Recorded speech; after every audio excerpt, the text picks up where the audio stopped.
Becoming a dad for the very first time is extremely exciting, but can be a little bit daunting.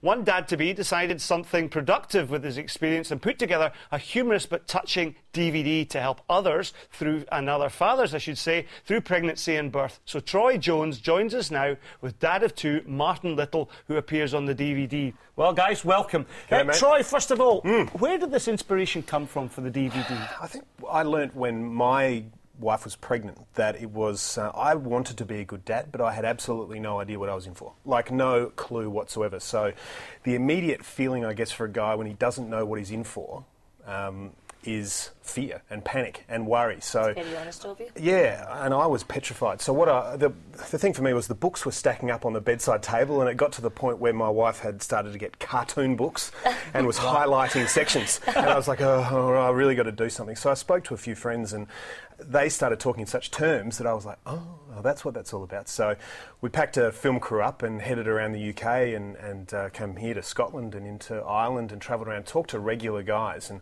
what the ambition was to try and put pregnancy in terms of men could understand it. Yeah. What ended up happening was we made a really touching, emotional DVD that women got as much out of as men because they didn't know men thought about this stuff. All right. Well, I think we can take a wee look at you boys in action. Here's a clip from the DVD. Come back again. The week before we got married.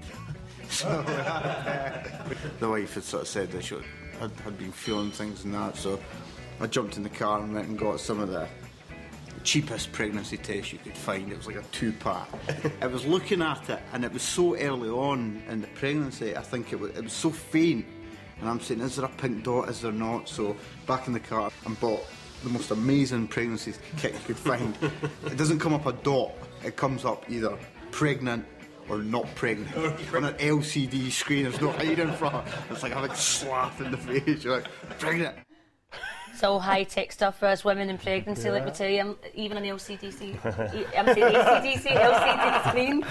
They're not that good yet. ACDC telling you you're pregnant. Anyway, forget that last comment. Martin. It's a good idea, actually. I don't think we should forget that at all. They were playing in Glasgow last night as well. Martin, you're a dad. Obviously, Yes. You've got 2 wee babies. Was it always something that you were quite prepared for? You wanted to be part of the birth? You know, it wasn't a case of, I'll be down the pub and let me know when the babies are born? No, not at all. I wouldn't have got away with that. No. But yeah, certainly something you want to be involved with right from the very start, right all the way through the supportive role and everything like that. So yeah, something you do want to get involved with. And it was a beautiful moment, I take it. It was well worth being there. Absolutely, yeah. It's not something you want to miss. He's an honest guy, but that's not necessarily how most guys describe birth. Really? Yeah. It's a beautiful moment. It's kind of like, I mean, I think the idea of the film is that first dad who's before he has his first baby is a total kind of nervous wreck with no idea what to expect. But you look at a guy who's already had a baby and he goes in to have his second baby. He is Mr. Cool. He knows everything. Really? Is that big a difference? Oh, it's a massive, massive difference. And I think that's what we try and do with the film is try and show a guy who's got no mental image. You've either got, as a dad-to-be, you're either thinking Brad Pitt and cool, and we're all down that end of the scale, or you've got the real goofy kind of knitted jumper, koala on the jumper, sort of bearded guy that loves his kids too much. And there's no one in the middle, and so that's where we sort of fit to, make it an interesting story. What was your experience, Martin? With your kids, in terms of the difference between the first and the second. Right, yeah.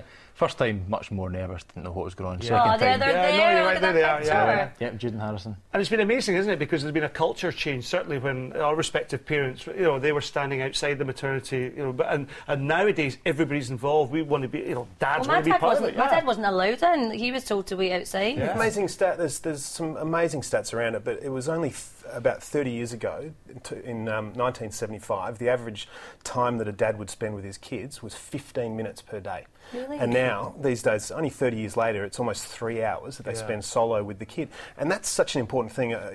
One of the major issues with dads that aren't particularly engaged with their kids during the pregnancy itself or after the baby, there's huge marriage breakdowns where the dynamics in the relationships change, mainly because the dad doesn't have that same physical imperative to get his head around it. Right. When the baby gets here, then I'll start thinking about it. Doesn't work. Marriage breakdown, even postnatal depression in blokes is huge. Really? It's 1 in 20, if you believe that. So what the challenge is to get dads around the idea that a baby is coming, because interestingly, the #1 reaction from a bloke when the baby arrives on the table in the hospital or at home... Just planks itself on the table, pops out.